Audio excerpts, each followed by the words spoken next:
The lights of the studio burned brighter than ever, but what unfolded that night was not the polished late-night routine the audience expected. It began as laughter, applause, and charm, yet within moments, something darker simmered beneath the surface. A man walked onto the stage carrying more than just his reputation. He carried a storm. What was supposed to be another light-hearted interview turned into a clash that left the audience torn between laughter and unease, unsure whether they were watching entertainment or a genuine unraveling. By the time the final words were spoken, no one in the room would forget what they had witnessed. This was not just another celebrity appearance. It was a battle for truth, fought under the unforgiving glow of studio lights. The moment began innocently enough. Jimmy Kimmel leaned forward at his desk, flashing that familiar half-smile the audience had come to expect, and introduced his guest with playful charm. The crowd roared with applause as Johnny Depp emerged, dressed in his signature layered attire, each detail of his look a reminder of his unconventional identity. Boots tapped against the studio floor, a scarf draped loosely, and rings glinted under the lights. He gave only a faint nod, a half-smile, before lowering himself into the chair across from Jimmy. What came next silenced the cheer. In a low, steady voice, Johnny simply said, "Johnny Depp." No joke, no greeting, no exchange of pleasantries. Just his name, as if staking a claim. The air shifted. Jimmy, visibly caught off guard, tried to play along with an awkward laugh, saying, "Yes, that's you, Johnny Depp. Thank you for clarifying." But Johnny did not laugh. Instead, his gaze narrowed as he leaned back, his words cutting through the room like a quiet challenge.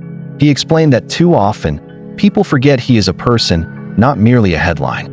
He said it felt strange to walk into rooms and be treated as a spectacle rather than a man. The laughter faded. The audience sensed something unusual, something unscripted, and waited in uneasy silence. What began as a typical entrance had suddenly transformed into a statement, a declaration that tonight would not follow the usual script. Sensing the shift, Jimmy tried to rescue the atmosphere with a quip. He joked that if Johnny wished people would stop recognizing him, perhaps he should stop dressing like every day was a costume party. The audience erupted in laughter, relieved at the familiar rhythm of late-night comedy. But Johnny did not join them. He tilted his head slightly, his eyes fixed on Jimmy, and replied with words sharp enough to pierce through the laughter. "That's funny," he said, coming from a man in a suit that looks exactly like every other night of his life. A ripple of nervous laughter moved across the audience, mixed with a flicker of tension. For a brief moment, it was unclear if this was banter or something more. Jimmy raised his eyebrows, acknowledging the escalation with a half-smile that did not quite reach his eyes. "Okay, so we're going there tonight," he replied. But Johnny pressed further. He pointed out how the world often sees him as a circus act, someone to gawk at, while he chose to dress with individuality, something Jimmy's uniform of suits would never allow. The crowd laughed again, but this time the sound carried unease. This was not the playful back and forth they were used to. This was a challenge, a reminder that beneath the costumes and quirks, Johnny was tired of being a caricature. The audience leaned forward, unsure whether to expect humor or conflict. Jimmy tried to regain control, tapping his pen on the desk and reminding Johnny that he was the one who asked the questions. But Johnny shrugged, unmoved. His reply was calm, but firm, cutting straight to the heart of the issue. He said that was the problem with shows like these. Guests were invited to speak, yet the story was already written in the host's mind. He explained that people think they are there to share themselves, but really they are there to fit into a pre-packaged performance designed for laughs and applause. The audience reacted with a mix of laughter and murmurs, sensing the confrontation sharpening. Jimmy, still clinging to humor, attempted to steer the conversation back to lighter territory. He asked Johnny if there were any roles he regretted, hoping to extract a familiar anecdote. But Johnny leaned forward, his voice steady and sharp. He said he had no regrets about his roles, but he regretted being forced to explain himself to people who had already made up their minds, people like Jimmy. The air in the room grew heavy. Jimmy sighed dramatically, earning a few laughs from the audience, but his eyes betrayed something else. He realized this was not just a bit. Johnny had come to disrupt the script. This was no longer about promoting movies or sharing funny stories. It was about exposing the machinery behind the entertainment itself, The interview now felt more like a duel than a conversation. Jimmy leaned forward, trying to wrestle back the role of conductor, but Johnny continued pushing against the rhythm. When Jimmy attempted to joke about Johnny's seriousness, Johnny's faint smirk made it clear he would not back down. He tapped his ringed fingers on the table in a slow rhythm, each sound punctuating his point. He spoke of how entertainment often blurs the line between performance and truth, how sitting in that chair under the lights did not make him a character in Jimmy's story. Jimmy's smile tightened, his patience thinning. He reminded Johnny that it was his show, his story, and that the audience was there for a good time, not for a lecture. But Johnny leaned in, voice quieter yet sharper, and suggested maybe the audience deserved more than just a good time. The studio fell silent. Then a few hesitant claps broke the stillness, followed by nervous laughter. The exchange was no longer just banter. It had become a tug-of-war between a host clinging to control and a guest refusing to play along. Jimmy chuckled nervously, labeling Johnny a philosopher king, but the unease in his eyes revealed the truth. The usual formula was slipping away, and neither man was willing to surrender. The clash continued, each line drawing the audience deeper into the tension. Jimmy leaned back, asking if Johnny was suggesting he was on the show against his will. He reminded him that it was Johnny's team who reached out, not the other way around. The audience laughed, but Johnny's face hardened. He leaned forward slightly, his voice cold and deliberate, warning Jimmy to be careful. The words landed with weight, echoing in the hushed studio. Jimmy raised his hands in mock surrender, but the smile on his face was strained. He joked about not shooting the messenger, but the mood had shifted beyond humor. Johnny explained that the system worked because hosts like Jimmy pretended to poke fun at people while smiling, and guests pretended not to mind. But tonight, he said, he was not in the mood to pretend. The audience reacted with uneasy laughter and scattered applause. Jimmy, visibly frustrated, forced a smile and tried to pivot, declaring that the interview was certainly becoming interesting. But Johnny leaned forward, his voice low, asking if this was not what Jimmy wanted all along. The audience erupted with energy, unsure whether they were witnessing a performance or an authentic clash. Jimmy laughed, but irritation flickered across his face. Finally, with the atmosphere teetering between entertainment and confrontation, Jimmy declared a commercial break. The band played, the cameras cut, but the look Johnny gave Jimmy across the desk was not playful. It was a look that promised the conflict was only just beginning. When the cameras returned, the band played their riff as though nothing had happened. The audience clapped, but the air felt different now, charged with curiosity rather than comfort. Jimmy forced his trademark smile, but behind it was strain. Across the desk, Johnny adjusted his bracelets, leaned forward slightly, and looked as if the break had only sharpened his resolve. Jimmy cleared his throat and tried to set a lighter tone, joking that Johnny had promised to smile again. But Johnny corrected him. Calmly, he explained that he had not promised to smile, only to keep talking. That difference, he said, mattered. The audience grew quiet once more, sensing another shift.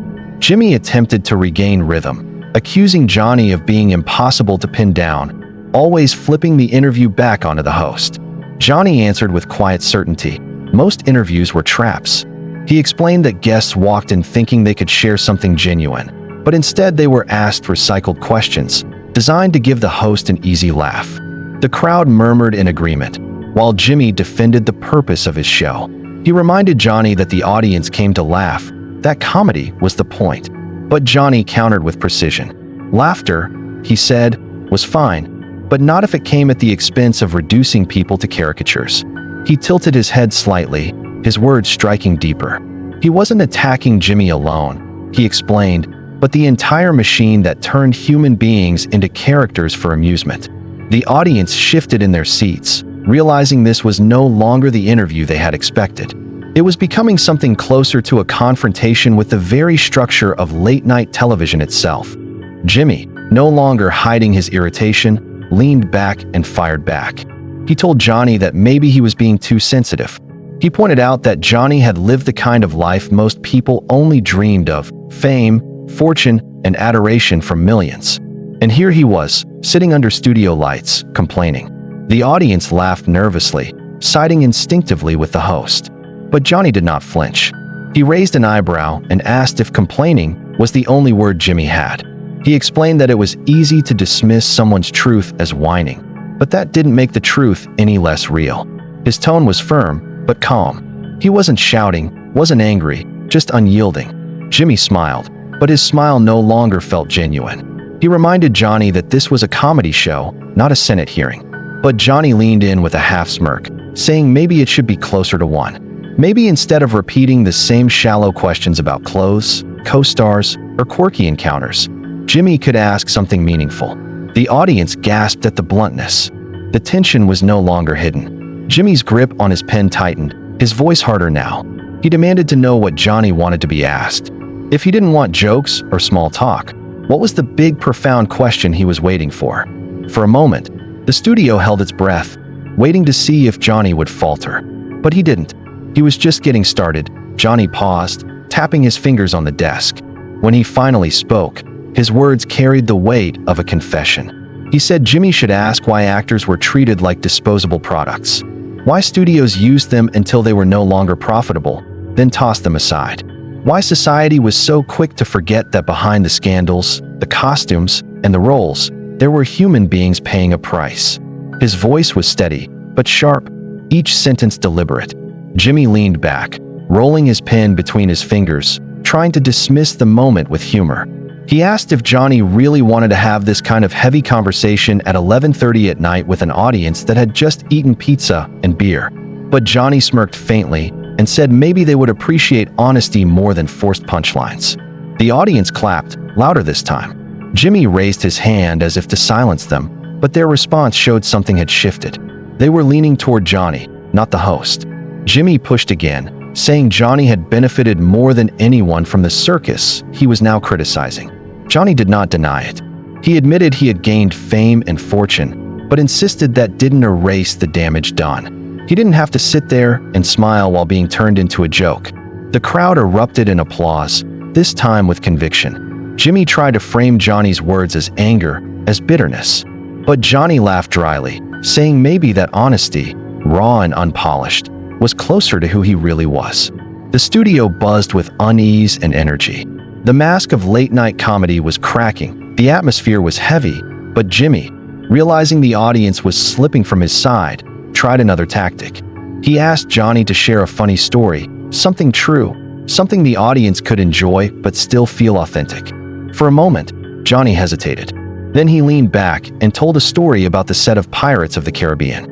Still dressed as Jack Sparrow during a break, he wandered into a small shop down the road. The shopkeeper mistook him for a drunken tourist doing a bad impression of Jack Sparrow and tried to kick him out. No matter how much Johnny explained, the man didn't believe him. By the end, the shopkeeper simply assumed he was insane. The crowd burst into laughter, finally breaking the tension. Jimmy laughed too, shaking his head and pointing at Johnny with genuine amusement. This was the Johnny the audience had come to see, the unpredictable storyteller who could turn real life into absurd comedy. But Johnny reminded them why the story worked. It worked because it was real, because it wasn't manufactured. That, he said, was the difference. Jimmy raised his hands as if to admit defeat, joking that Johnny was the truth-teller tonight.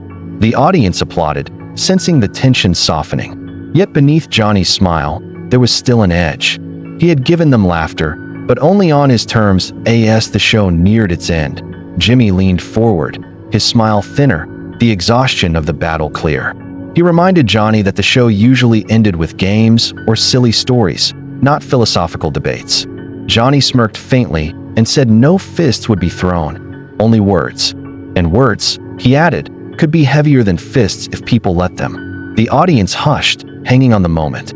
Jimmy asked what Johnny wanted to leave them with, if he refused to play by the usual playbook. Johnny paused, then spoke with quiet conviction. He said he wanted to leave the idea that people are more than the roles they play. More than scandals, more than headlines, more than the costumes and clever questions. Just people, flawed, complicated, deserving to be seen as human. The audience erupted in applause. Jimmy nodded slowly, admitting the point, but reminding Johnny that people also deserve to laugh before going to bed. Johnny countered, saying they could have both, a laugh and a thought. It didn't need to be one or the other. Jimmy, for the first time that night, seemed to genuinely consider Johnny's words. He asked for one last story, something both funny and real. Johnny obliged, and the studio filled with laughter again, but the weight of his earlier words lingered. As the cameras prepared to fade, Jimmy extended his hand. Johnny hesitated for a moment, then shook it firmly. The audience roared, the band played, and the show ended not as expected, but as unforgettable. Two men sat across a desk, each unwilling to bend, yet finding in the clash a rare kind of respect. A night of confrontation had become a night of revelation.